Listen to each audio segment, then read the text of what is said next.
Welcome to the Lean Blog Podcast. Visit our website at www.leanblog.org. Now, here's your host, Mark Graban. Hi, this is Mark Graban. Welcome to episode 310 of the podcast. It's July 11th, 2018. Joining me again today is Stephen Shortell. He is Blue Cross of California Distinguished Professor and a Professor of Organizational Behavior at the University of California, Berkeley School of Public Health. He was previously a guest on episode 267, where he talked about the establishment of a center called CLEAR, the Center for Lean Engagement and Research. So you can learn more about the origins of that in episode 267. Today we'll be talking about some of the initial research that they've published in a paper in the Joint Commission Journal on Quality and Patient Safety. That article is titled Use of Lean and Related Transformational Performance Improvement Systems in Hospitals in the United States, Results from a National Survey. So Professor Shortell said that the article hopefully will be freely available soon after it's published by the Joint Commission in print. You can look for more information at the CLEAR website, clear.berkeley.edu. Thanks for listening. Well, Steve, thank you again for coming back on the podcast. How are you today? Very good, Mark. Yeah, good to be back. Happy to do it.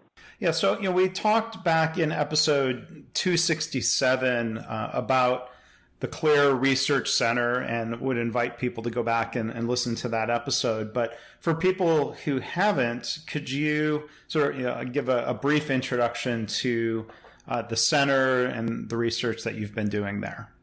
Sure. The center was founded, Mark, about two and a half years ago, and for listeners that may be interested, our website is www.clear, C-L-E-A-R, Center for Lean Engagement and Research, .berkeley.edu. And we were founded with support of our core sponsors to really put more of an evidence base behind the lean management operating system. A lot of the current evidence is not that strong. It's somewhat equivocal. So our mission really of CLEAR is to conduct timely, relevant, actionable research on the lean whole system transformation initiatives in healthcare. Our focus is on healthcare.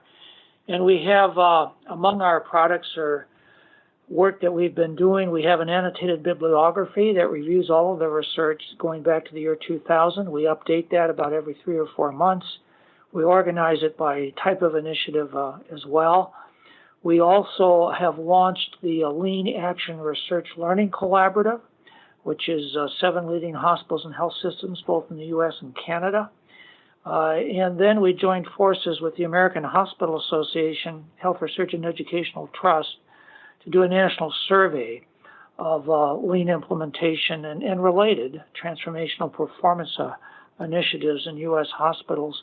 And we'll be talking about that later. But our vision really is to promote actionable knowledge that helps organizations, eliminate waste and generate greater value for patients, continuous improvement, and experience of care, and at the same time, hopefully reduce the rate of growth in healthcare costs. So it's an ambitious agenda, but we've been fortunate in having a good start on it.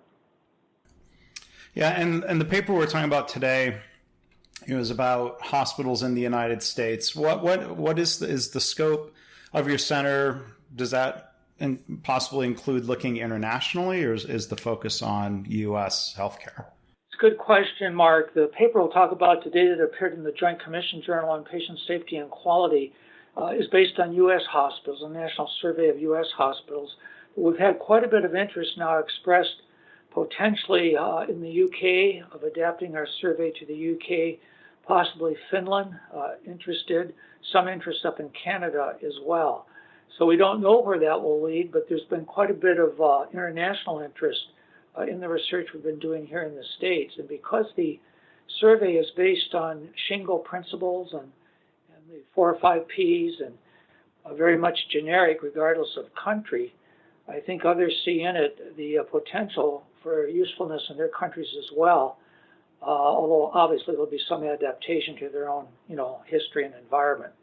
So what we're going to talk about today, though, the findings are limited to the U.S., but a lot of interest being expressed internationally as well. Yeah, and that would be interesting to see. And at some point, I'd be curious what sort of research questions you could ask about comparative progress in different countries based on, I guess, I don't know if you will, different styles of lean or different approaches that are taken. Because I guess the assumption, hopefully, a lot of listeners is that there are lessons that we can learn and lessons that are transferable across international boundaries. What are your thoughts on some of those questions, or can some of those questions be answered? Yes, I think they can, and some comparisons that when we've talked to UK colleagues, they seem to be interested in are, for example, the number of years that organizations have been doing lean in their country versus ours, and comparisons can be made there. Some of the scales and questions we've developed are very germane also to other countries, and so one could compare the degree of lean implementation above and beyond the number of years they've been doing it, but the degree of implementation on various measures such as leadership commitment, standardization of work, things of that sort, the use of lean tools, how many units are using it could be compared. The other thing we could compare are, as you suggest, the different approaches to rolling it out. So we have data on, did they do it kind of in depth in one model cell, or did they kind of spread it more thinly? How does that vary by country as well? So we could do some comparisons of how they rolled it out. And then finally, I think obviously we could eventually do some comparisons with the relationships to performance, both perceived as well as some independent objective measures that countries use, such as reduced ED visits and reduced readmissions to hospitals. Most countries are looking at some of those indicators as we are in the U.S. So the comparison there would be, is there a relationship between the degree of lean implementation in various countries and performance? Compare that with that relationship in the U.S. So I think there's a number of areas where some meaningful comparisons could be made. So let's talk about the paper and the research about lean transformation in American hospitals, and I think there's all kinds of interesting language here. It's just in the title of the article, use of lean. What does that mean? Using lean, doing lean. Does that translate to transformational efforts? But I know in your research, as you presented at the Lean Healthcare Transformation Summit recently, how do you and your research define lean? Was this something that was emergent through the research? Did you go into this with a definition? I'm curious how that might have evolved, or what your thoughts are on some of that language. Yeah, it's a good question. It evolved from discussions that Tom Rundall, myself, Janet Blodgett, the three of us are the core staff of Lean, scouring the literature over the past couple of years, talking to our strategic advisory committee, people like John Toussaint and others. We wanted to come up with a comprehensive definition of lean, and yet that hit the main elements. It couldn't be too long. And so, what we came up with is it's an overall management and operating system. It's way beyond the tools, which many people associate with lean. But it's an overall management and operating system that uses a continuous improvement culture.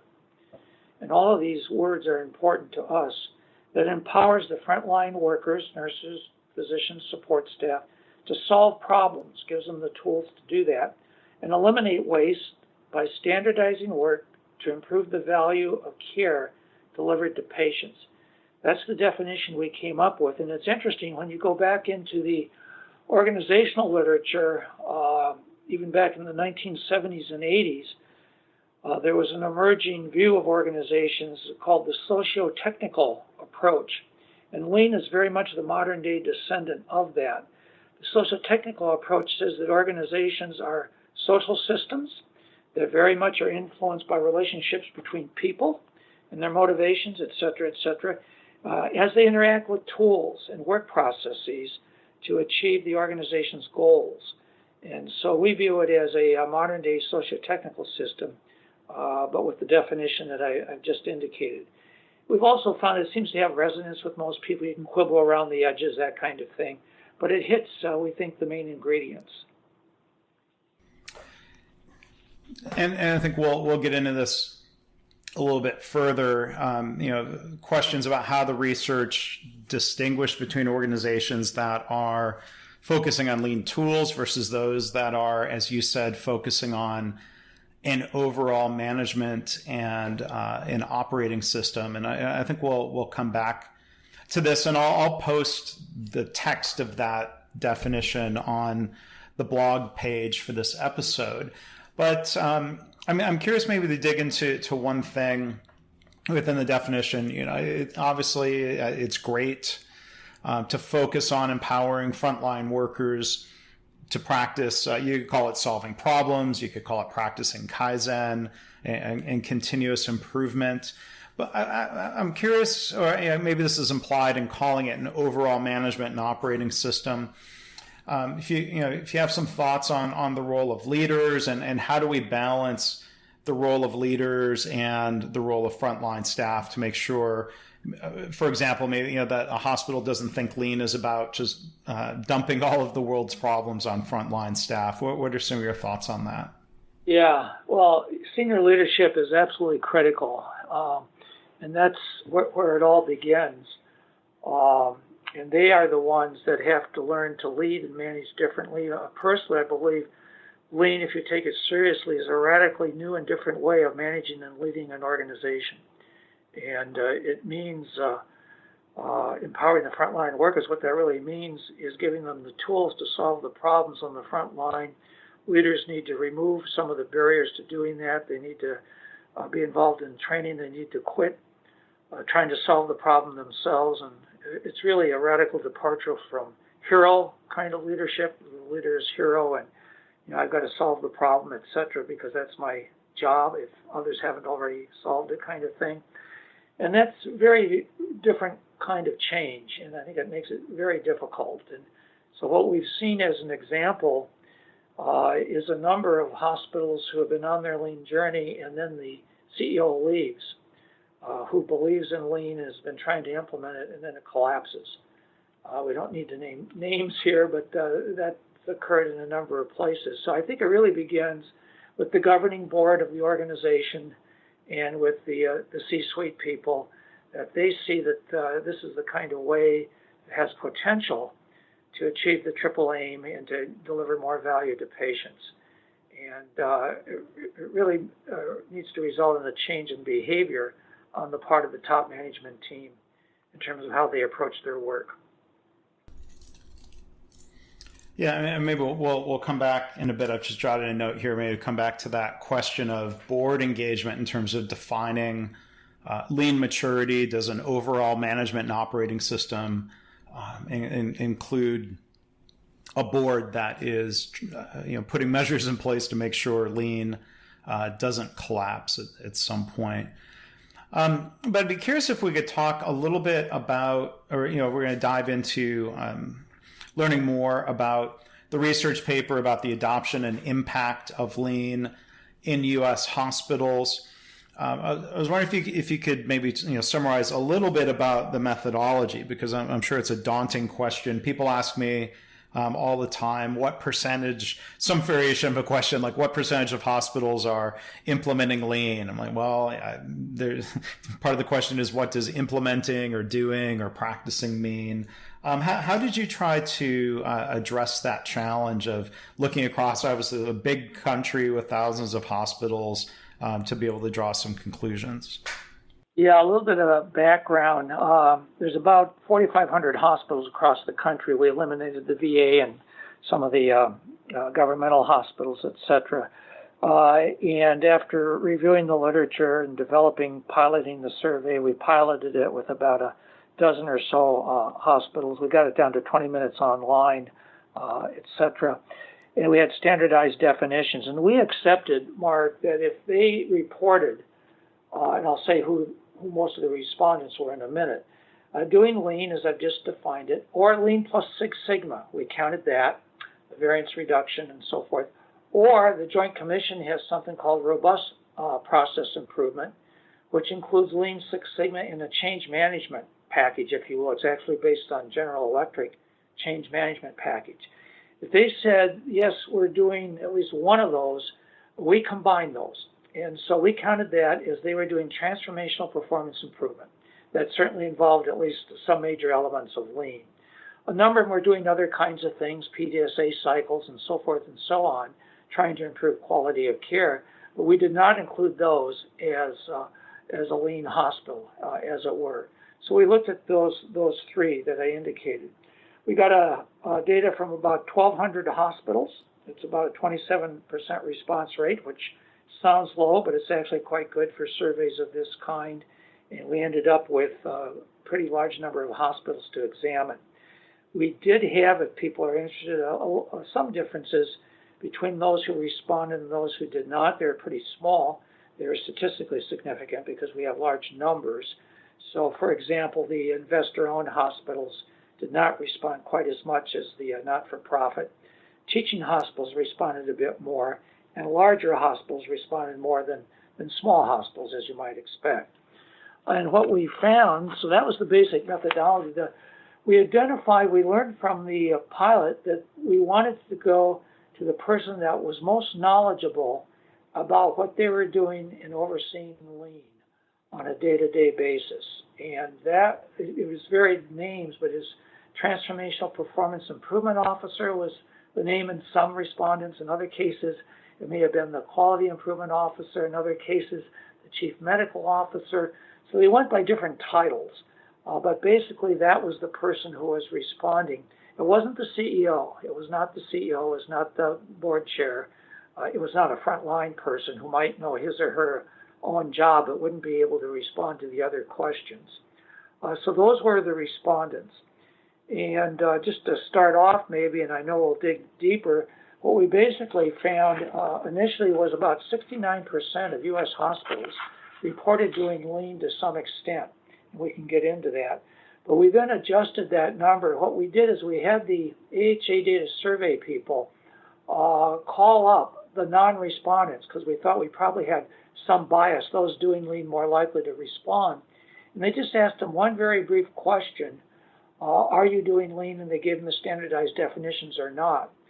And somewhat to our surprise, it was still over 50% reported, yes, we're doing one of those things, but not as much as the full respondents. And so probably an adjusted, more realistic answer to the question, how many American hospitals are doing some aspect of lean, is closer to around 61%, 61, 62%. So that would be the adjusted number if one were asked that question. So we did find that about 61, 62% were doing lean. However, if you want to say, well, how many has it really spread throughout the organization? They consider it mature. No one ever arrives. It's an ongoing process. But nonetheless, it's taken hold. It's part of their culture. That percent drops to about 12.5%, or 102 hospitals. So who's doing lean? Who's transforming their organizations in this country? Maybe 12%, 100 or so, right? But how many are on the journey, or trying to get on the journey? That would be the higher number, 60% or so. So those are some initial findings.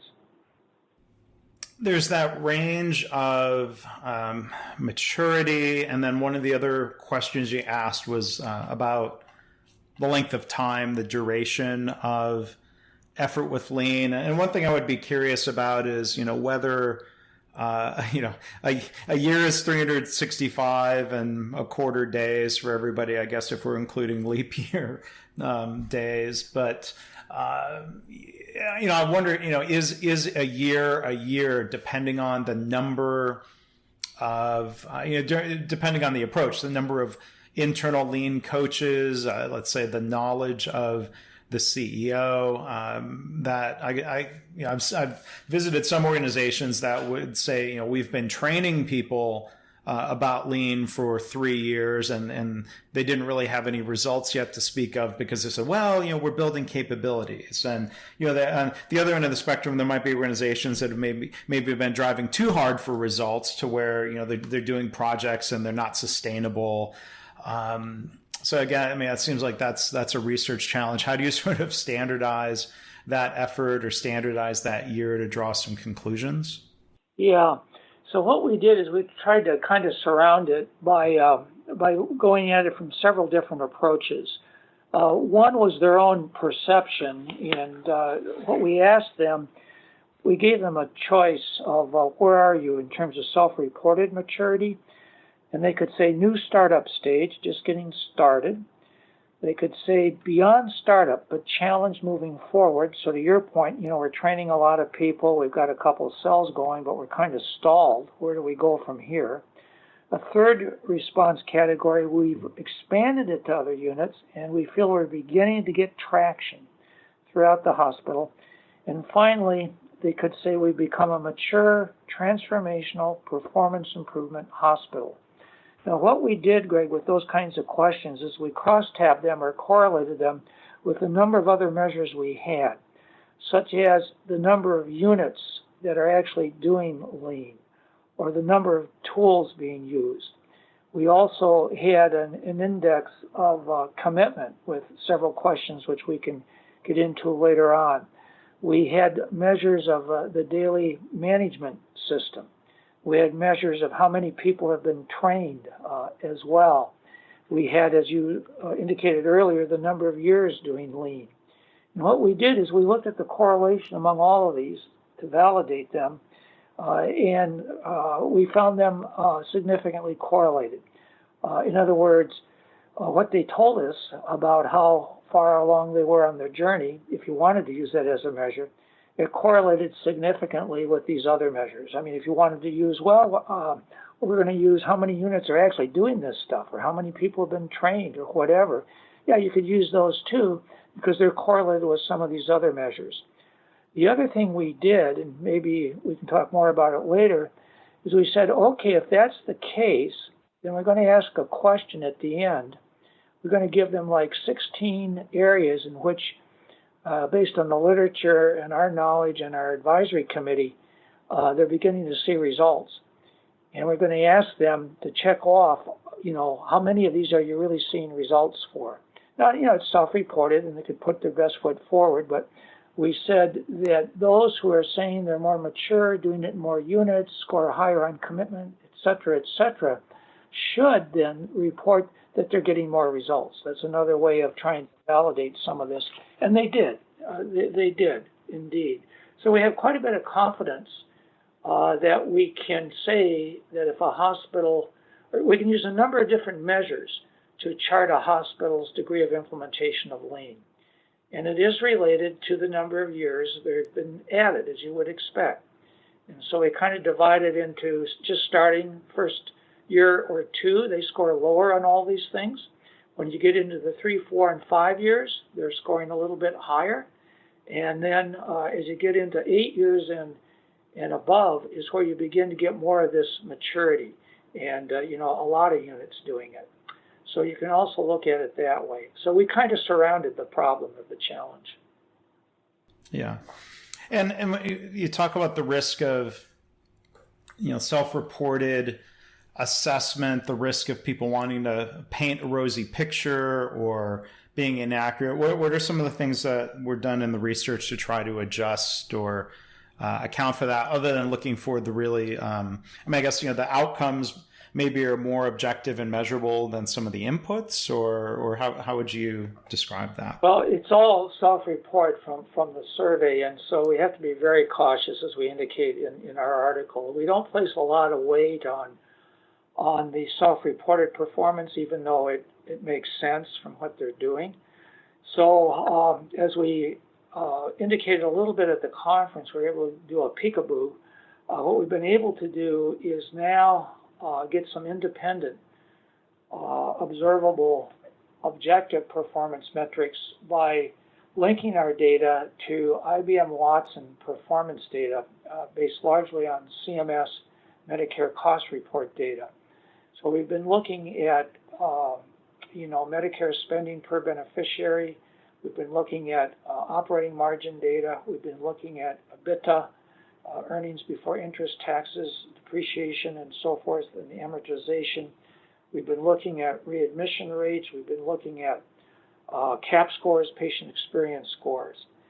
And that will be more of the independent validation of this. And what we find in a preliminary way, we can't say a lot about it yet because we're going to have a paper under review, is that by and large, those hospitals doing lean, at least as of 2014, predict or are associated with their performance in 2015. Specifically, they have lower Medicare spending per beneficiary, below the median. They have higher operating margin and EBITDA. They have higher CAP scores, and they also score higher on risk-adjusted mortality for severe conditions. There are some where there are no differences as well, so it's not like uniformly, but by and large, those hospitals doing lean in 2014 indeed have better performance, looking at 2015 data. What we're going to do in the future, we have to wait to get 2016, 17, 18 data because our survey data is in 2017, right? 2017, 2018.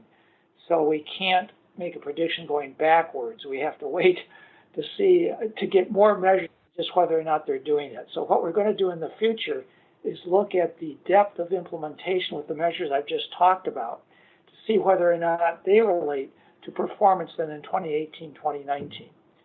And this is the first time anyone's had data on a national level like this, which is one of the things the field really needs.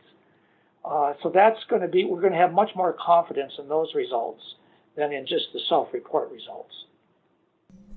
Just to make, and maybe try, clarify for listeners or if you can summarize the impact of lean, and maybe so this is easier to take in the format of reading a paper, but if you can summarize the impact that you've seen between organizations that are more highly mature and lean and the effect on quality measures, patient satisfaction, efficiency. Can you summarize some of those findings for the listeners? Yeah, I would say the greater the degree to which the hospital has implemented the lean operating management system, along with the various measures that go with that, the better the hospital's performance. That's particularly true on the cost and efficiency domain of measures, where I think we had 3 out of 4 positive in the right direction and significant. A little less so on quality measures. Of the 5 or 6 we have, about half of them are significant, better performance. 2 of them are in the right direction, but not significant. 1 is slightly in the opposite direction, but again, it's not significant. You don't really pay attention to results that could occur by chance. So far, with the data we have, there's some evidence that the lean operating management system, the greater the degree to which it's being implemented or being used at least, the better the performance, and that's particularly true on cost efficiency, a little less true on quality and outcome markers, although patient experience is higher.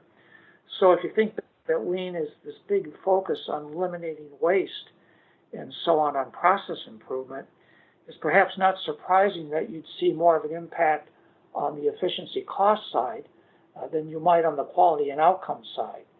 To get it on the quality and outcome side, you have to believe, which, Don Berwick and Brent James and many others believe, that as you eliminate waste and do process improvement work, it'll also show up in better quality.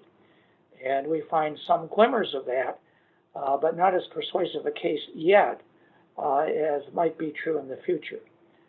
Perhaps it takes longer, or those metrics are not sensitive enough to quality that you might hope they might be.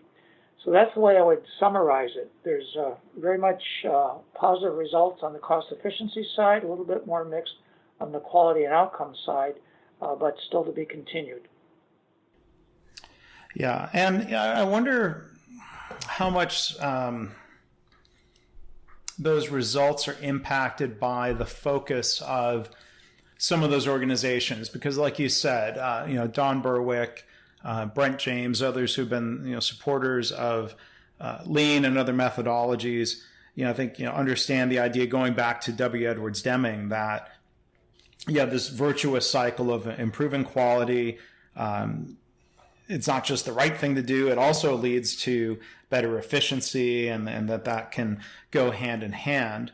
I've heard Brent James talk about, the variation in approaches that different hospitals take toward lean. And, I think he's right to try to distinguish, and it sounds like your research is distinguishing between those that are just doing tools and projects versus those that are trying to embrace a management and operating system. But I think, the final point, I'm curious to hear your thoughts, of course, is, I think even though Toyota people would emphasize, safety and quality, flow, improvements, leading to cost as an end result, I think there's a reality in a lot of hospitals where there is a very deeply ingrained old habit of cost focus. And, I wonder, or I've seen sometimes where hospitals and leaders with that old mindset get introduced to lean and they view it through that cost lens and they say, oh, here's a new way for us to reduce cost. So I wonder if those results are, or how much those results might be influenced by factors like that. Yeah. What do you think? Yeah. No, I think that's right, Mark. Absolutely. And we've seen it in some of our site visits in that those are glomming onto that, CEOs that are glomming on under the cost pressures and the Medicare payment models and so on. Yeah, go ahead and do lean. We need to take out costs. Sounds promising. But it is just a cost reduction technique or method or methodology. And it's really not central to the strategic, to the culture of the way in which that CEO wants to manage and lead the organization.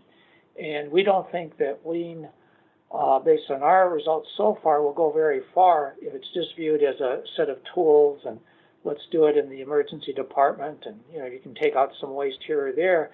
That's great.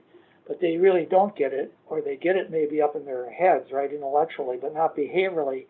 That it really needs to result in different kinds of standard work for the CEO and his or her colleagues in the C-suite. Yeah.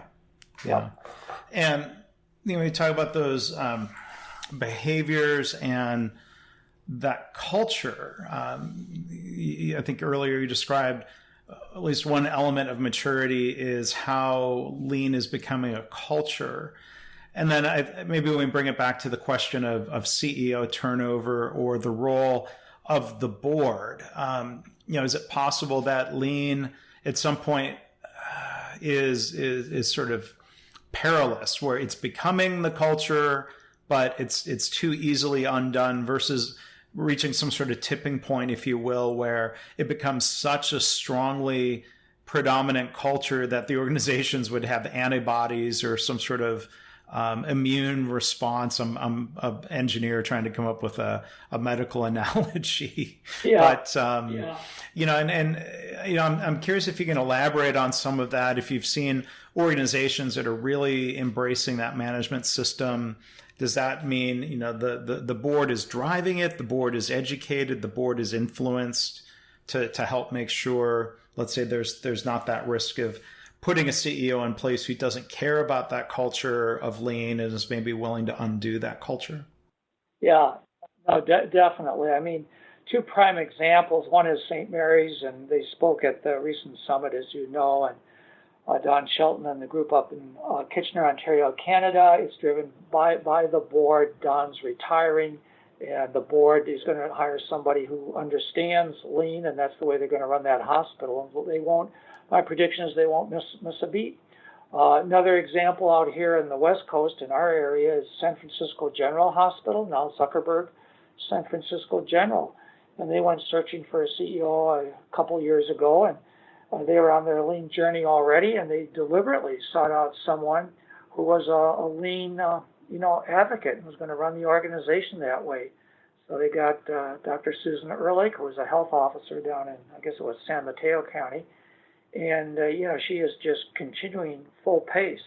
So those are examples when it comes to CEO succession, of where if it's really a part of the culture of the organization, the board and the search committee and the search firms they use, the headhunters, they're going to be looking for people who say, that's the way I manage and lead. Maybe I have to adapt to the new institution, but I'm going to manage and lead that way. So that's absolutely critical.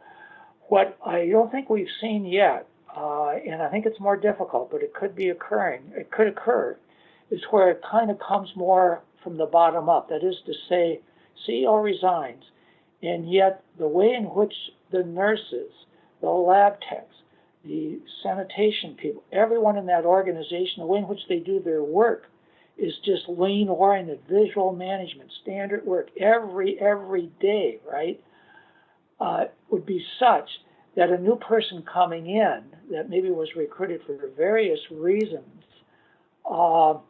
maybe doesn't know much about lean, isn't against it, but doesn't know much about it, would just get so immersed and imbued in it because they recognize that's the culture of the organization, and it'd be stupid to upset it, right? That can occur, so it could occur from the workforce at large. I just haven't seen that yet. I've seen the opposite, where the workforce is clearly engaged, but it's really be driven by the governing board and the headhunter firm that says, we want somebody who understands lean is going to manage the organization that way. Yeah, and I've talked to people who have worked at organizations where they've seen a demise of lean, and it seems like the more frequent story I hear, it's not that a CEO coming in is actively opposed to lean. It's more a matter of they're just maybe unaware and not actively pursuing it. And sometimes it seems like there's a dynamic of looking for cost cutting, and that lean or process improvement department might be viewed as optional by some of these leaders who haven't been part of that sort of culture change and transformation elsewhere. So it really does seem like the board and their hiring decisions, the recruiters that they're using, that things like that would make a big difference. Yeah, absolutely. Yeah. It's really about alignment, the true north. Can you see what the 2 or 3 strategic priorities are for the organization that year, and how do they cascade down in terms of standard work for everyone in the organization and back up again, and in the visual management? And so that is where I think some of the disconnect is. A new CEO comes in, there's cost pressures, and of course we want to continue lean, and that makes sense. But the priority really is we're about to merge with another hospital or whatever it might be, right? And that's sort of a disconnect, or it's not connected, put it that way, to what the lean journey is. Instead of saying, okay, the big thing is we're going to spend a lot of time and energy merging with this other hospital, how do we embed our way of doing partnerships as part of lean, right? So what's the standard for doing that? Or, my God, we've got to implement Epic this year. So maybe we should set aside some of this lean stuff instead of saying, wait a minute, new IT system. IT is very important to the lean journey. How do we use how we're doing lean?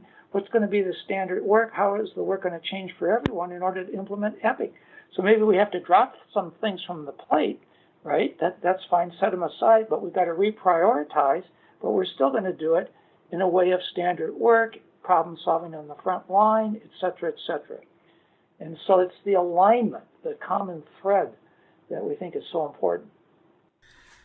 Yeah, and looking at the summary from what you presented at the Lean Healthcare Transformation Summit, and again, I would encourage people to go and find the paper, Use of Lean and Related Transformational Performance Improvement Systems in Hospitals in the United States, results from a national survey. Hopefully, if the listeners, their organizations have access to the article. Do you have, I know the article is available through the Joint Commission Journal. Looks like currently there's a purchase price for the article.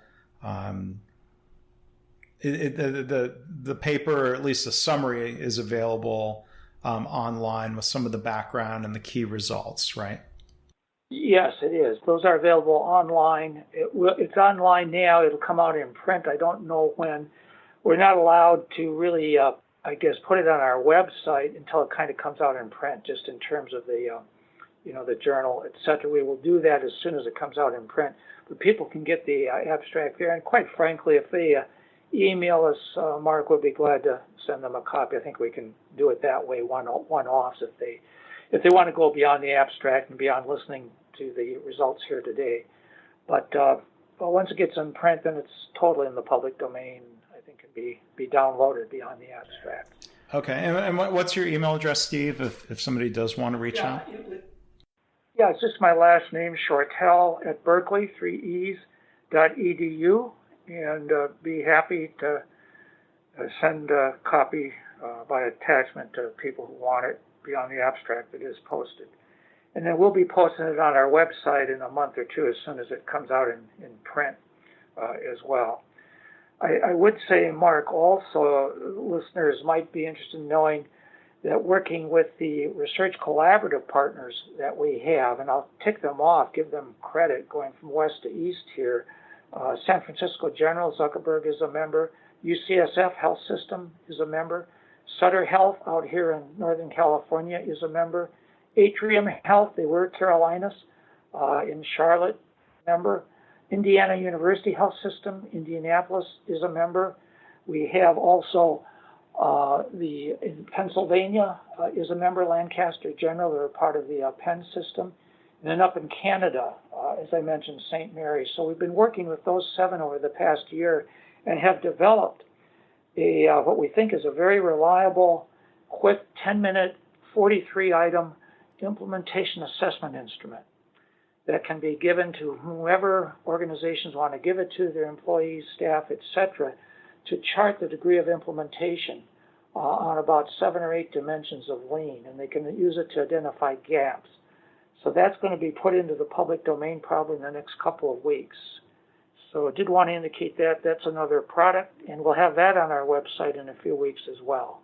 Okay, that's great. And I want to thank you, Steve, for coming back on the podcast and sharing some of the highlights, some of the, I think, really encouraging, generally positive results from the article.